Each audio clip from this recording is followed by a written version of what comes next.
Hello students, कैसे हैं आप सब लोग। उम्मीद करते हैं कि आप सब लोग अच्छे हैं और अच्छे से पढ़ाई कर रहे हैं। आज हम क्लास 11th का एनसीईआरटी है एक्सरसाइज 6.1 के ऊपर बात करेंगे। उसमें कुछ इनइक्वालिटी की प्रॉब्लम है बच्चों। तो देखो फर्स्ट क्वेश्चन क्या कहता है, तो solve 24x less than 100, right. और तो पहला नंबर क्या है कि x is a natural number, x is an integer. इस क्वेश्चन को कैसे सॉल्व करेंगे। देखो बच्चों, इस क्वेश्चन को हम सॉल्व करते हैं और ध्यान से देखिएगा। आप अगर मेरे वीडियो को अगर देखते हैं तो आपको कहीं भी दोबारा से कोई भी यूट्यूब चैनल को आपको पढ़ना नहीं पड़ेगा, ठीक है। इतना चैलेंज है। और कोई भी क्वेश्चन रहे, मतलब कोई भी कंपटीशन का रहे या कि बोर्ड लेवल का रहे, वो सब आपसे बन जाएगा। तो चलो देखो पहला क्वेश्चन क्या है, सॉल्यूशन फर्स्ट। तो पहले ये है कि आपको पहले क्या है कि x is natural number, right. ये है दिया हुआ। और आपका क्वेश्चन क्या है, ये दिया हुआ है 24x लेस देन 100। अब देखो यहाँ पर जब कोई भी इनइक्वालिटी का क्वेश्चन रहता है बच्चों, अगर उसे हम सॉल्व करेंगे तो सबसे पहले हमको x का कोफिशिएंट को 1 बनाना होता है। जैसे 24 है तो 24 को हटा के यहाँ पर 1 आना चाहिए, ऐसा हम सोचेंगे। तो कैसे आएगा 1, 24 से अगर डिवाइड कर देते हैं दोनों तरफ, तो देखो इनइक्वालिटी में अगर हम कोई भी नंबर से डिवाइड करेंगे तो वो दोनों तरफ करेंगे, ठीक है बच्चों। तो चलो, तो 24 से डिवाइड करेंगे दोनों तरफ, लेस देन 100 अपॉन 24, इससे खत्म। यहां से आ गया x less than 100 upon 24, right. अब देखो यहाँ पे इस करता है तो कर दीजिए, 4 छः के 24, 25 से कट जाएगा। यहां से ये आपका आ गया कि x लेस देन 25/6, राइट। अब देखो यहाँ पर इसे, और क्या है कि x is a natural number है, थोड़ा इसको डेसिमल में चेंज कर दीजिए ताकि हमको पता चलेगा कि कौन कौन नेचुरल नंबर इनसे छोटा है, ठीक है बच्चों। तो 25 ये कितना आ जाएगा, 4.24, 1.0, छक्का 6, 4.0, 1.6 लगभग है। x लेस देन इतना है। अब देखो, बट आपके पास कंडीशन दी रखी है कि x एक नेचुरल नंबर है, ठीक।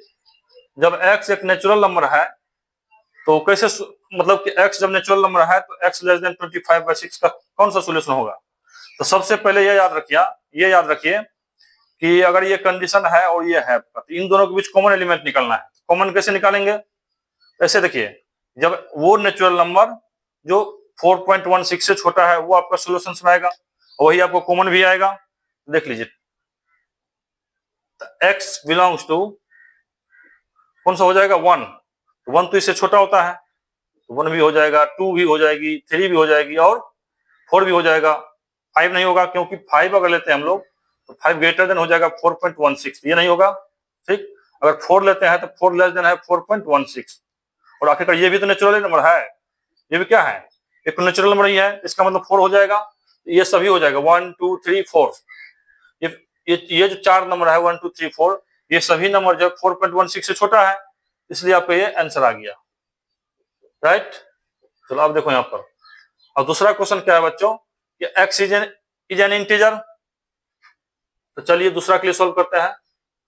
तो यहां तक तो करवे करेंगे, तो कर देखो क्या हुआ है, तो x लेस देन 25/6, या इसे हम ऐसे लिखेंगे या 4.16, बट x क्या है कि एक इंटीजर है, ठीक बच्चों। इंटीजर क्या क्या होता है, 0 plus minus 1 plus minus 2 plus minus 3 dot dot. अब इन दोनों के बीच कॉमन लेना है, तो कॉमन कैसे लेंगे, ऐसे सोचो कि वो सभी पूर्णांक जो इनसे छोटा है वही सब कॉमन आएगा आपका। वो सभी पूर्णांक को लेना है जो 4.16 से छोटा है, वही आपके आंसर में आएगा। तो 10 सॉल्यूशन सेट इज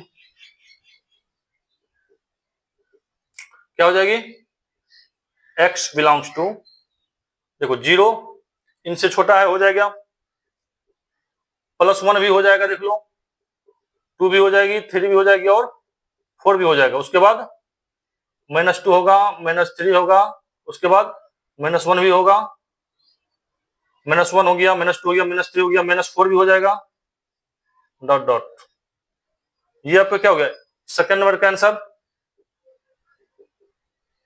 देखो कितना आसान था, बिल्कुल आसान था, बहुत ही इजी था, इसमें कोई भी दम नहीं था। इस तरह से कोई भी क्वेश्चन अगर पूछेगा तो हमेशा ध्यान रखना कि एक्स के कोफिशिएंट को 1 बनाना है। ठीक है बच्चों, चलिए नोट कीजिए इसको।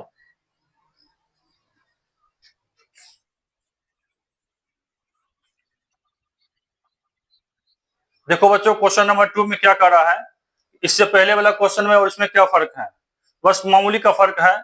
तो काम वही करना है। देखिए हम, मेरा काम क्या था उस क्वेश्चन में कि जब भी कोई इनक्वालिटी का प्रॉब्लम होता है तो एक्स के कोफिशिएंट को यूनिटी बनाते हैं, मतलब एक बनाते हैं। तो इसमें क्या है, नेगेटिव नंबर है, तो कुछ इसके लिए नियम कानून को जान लेना जरूरी है। ये नियम कानून है इसके लिए, डिवाइडिंग या मल्टीप्लाई, डिवाइडिंग या मल्टीप्लाई, डिवाइड या multiply from negative number, from negative numbers, then मतलब ये हुआ कि कोई भी इनक्वालिटी में अगर हम नेगेटिव नंबर से गुणा या भाग देते हैं तो क्या होता है, then the direction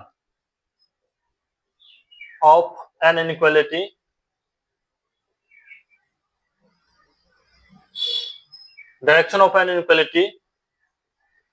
will be change. Right, ध्यान देना, कोई भी क्वेश्चन अगर इनक्वालिटी का है, अगर उसमें हम नेगेटिव नंबर से गुणा या भाग देते हैं तो इनक्वालिटी डायरेक्शन आपका चेंज हो जाएगा। राइट, चलो तो इस क्वेश्चन में क्या करेंगे, पहले तो लिखो क्या है कि सॉल्यूशंस कि -12x ग्रेटर देन 30 है। राइट, अब क्या करेंगे, पहले x के गुणांक को 1 बनाएंगे, तो dividing by -12 in both sides we gate.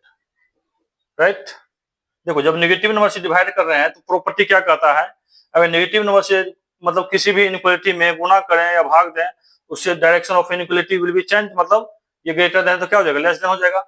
यहां से देखो -12x अपॉन, ये चेंज हो जाएगी 30 अपॉन -12, ये खत्म, ये 6 दूना 12, 6 पंचा 30, यहां से आ गया x लेस देन -5/2, सुविधा के लिए इसे दशमलव में चेंज कर लीजिए, तो -2.2×4 -2.5। राइट, चलो अब देखो एक नंबर में क्या है कि x एक नेचुरल नंबर है, क्या है कि बट एक नंबर में क्या है कि x belongs to natural number. ध्यान देना बच्चों, तो क्या लिखेंगे सॉल्यूशंस, मतलब ये होगा कि इन दोनों में कॉमन होगा वही आपका सॉल्यूशंस होगा। तो कॉमन कौन होगा, तो कॉमन देखना ऐसे सोचना है कि वो सभी नेचुरल नंबर जो -2.5 से छोटा है वो आपका सॉल्यूशंस में आएगा। तो लिखो यहाँ पर x बिलोंग्स टू, इनसे छोटा नेचुरल नंबर कौन कौन हो जाएगा, ये नेगेटिव नंबर है। नेचुरल नंबर क्या होता है, ये एक पॉजिटिव नंबर होता है, पॉजिटिव इंटीजर कर सकते हैं, पॉजिटिव नेचुरल नंबर एक पॉजिटिव इंटीजर होता है। तो ध्यान दो बच्चों, ये आपका क्या हो गया, ये एक पॉजिटिव इंटीजर है, पॉजिटिव, यह एक पॉजिटिव नंबर है या पॉजिटिव इंटीजर कर सकते हैं या पॉजिटिव नंबर, और ये क्या है नेगेटिव नंबर, तो कभी भी पॉजिटिव, ये क्या होता है कभी भी पॉजिटिव नंबर लेस देन होता है नेगेटिव नंबर से, ये गलत है। इसका मतलब क्या हो गया कि कोई भी नेचुरल नंबर ऐसा नहीं है जो इनसे छोटा है, जितना भी नेचुरल नंबर इनसे बड़ा ही है, छोटा तो कोई होगा नहीं। इसका मतलब क्या लिखेंगे सॉल्यूशंस, मतलब कोई हल नहीं, उसी को हम लोग अंग्रेजी में क्या लिखेंगे, x बिलोंग्स टू इंफिनिटी यानी फाइ, यानी इसको पढ़ते हैं नो सॉल्यूशंस,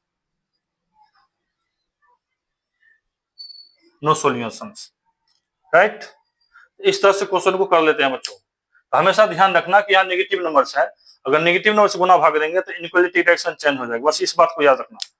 अब देखो सेकंड नंबर क्वेश्चन, तो सेकंड में क्या है कि यहाँ तक तो आना ही पड़ेगा आपको, यहाँ तक तो सॉल्व करना ही पड़ेगा। चलो कर लो, यहाँ तक और सॉल्व किया हुआ है, तो सीधा लिखते हैं सेकंड में क्या है कि x लेस देन -5/2, मतलब दशमलव में -2.5 के लगभग है। अब बट क्या कह रहा है कि x एक इंटीजर है, x बिलोंग्स टू इंटीजर, और इंटीजर क्या होता है बच्चों, तो 0 +-1 +-2 +-3 प्लस इस तरह से होता है। बताओ यहां तक कोई तरह का दिक्कत नहीं, चलो तो बात यह है कि इसको कैसे सोचेंगे, वो सभी इंटीजर लेना है जो इनसे छोटा है। तो बताइए इनसे छोटा इंटीजर कौन कौन होगा। तो सॉल्यूशन सेट में आ जाएगा आपका 10, ऐसे लिखूंगा 10। सॉल्यूशन सेट इज क्या हो जाएगी, x बिलोंग्स टू वो सभी इंटीजर जो इनसे छोटा है। इनसे छोटा क्या हो जाएगा, -2 हो जाएगा। देखो -2 होगा क्या, -2 जो है -2.5 में कौन छोटा है, तो माइनस नेगेटिव में जो आपको देखने में छोटा लगता है वो बड़ा होता है, तो मतलब ये बड़ा होगा। -2 इज ग्रेटर देन -2.5, इसका मतलब -2 भी नहीं होगा। इसका मतलब x इक्वल टू -2 ये भी नहीं होगा, राइट। तो देखो ये भी क्या हो गया, नहीं होगा। तो होगा कौन फिर, -1। देखो -1 क्या, -1 इससे छोटा होता है, बोलो इनसे -1 छोटा होता है, नहीं बड़ा होता है, तो ये भी नहीं होगा।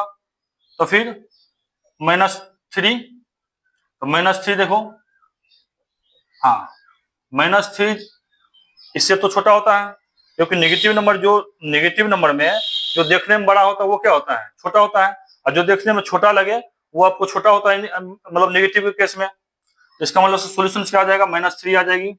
और लिख दीजिए -3 और -4 -5 -6 डॉट डॉट।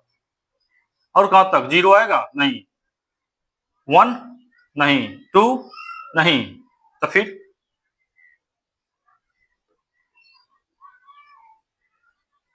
क्या देखो तो ये सही है, ये सभी नंबर जो है इनसे तो छोटा ही है नेगेटिव से, इसलिए ये सारा आंसर क्या हो गया आपका, हो गया। चलो ये हो गया इस क्वेश्चन का आंसर। और एक चीज देखो, आप लोग के दिमाग में ये भी आता होगा कि सर इन आंसर को ऐसे क्यों नहीं लिखते हैं, -3 -4 -5 इस तरह से कॉमा देखें। देखो मेरा जवाब होगा, जैसे देखो यहाँ पर ध्यान दो, जैसे मान लो एक क्वेश्चन है कि x² -1 = 0, पोलिनोमियल है, द्विघात समीकरण है, x = 1, यहाँ से x का वैल्यू आ गया +-1। अब देखो ये ऐसे हम लिखते हैं 10th क्लास तक, तब 10th क्लास तक हम लिखते थे, ठीक है। जब ये कुछ स्टैंडर्ड क्लास में आइएगा तो x का कुछ भी मान, अगर कोई भी सॉल्यूशन करते हैं, मतलब इक्वेशन को सॉल्व करते हैं, उनसे जो x का वैल्यू आता है, अगर x के कुछ मान को कर्ली ब्रैकेट के अंदर लिखा जाता है, इसलिए हम ऐसा लिख दिए, इसको ऐसे लिखेंगे -1 और +1, ये ज्यादा अच्छा है, ठीक। सबका अपना अपना लिखने का तरीका है। तो ये हो गया इसका, इस तरह से ये भी क्वेश्चन कंप्लीट। बताइए इसमें अगर कोई तरह का डाउट हो तो पूछ सकते हैं।